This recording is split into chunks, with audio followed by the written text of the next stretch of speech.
सरकारला धारेवर धरण्याचं काम तुमच्या आमदारांनी केलेलं आहे।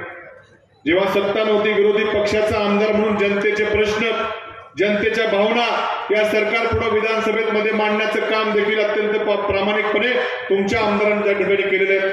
आणि सगळ्यात शेवटी एवढंच सांगतो की राष्ट्रवादी काँग्रेस पक्षाचे आम्ही 54 आमदार निवडून आलो होतो। आम्हाला ज्यावेळेस जनतेने निवडून दिलं त्यावेळेस भारतीय जनता पक्षाच्या विरोधामध्ये, शेतकऱ्याच्या विरोधामध्ये धोरण आखणाऱ्या भारतीय जनता पक्षाच्या विरोधामध्ये शेतकऱ्याचा नेता आदरणीय शरद पवार साहेबांकडे बघून आम्हा 54 आमदारांना त्या ठिकाणी निवडून दिले।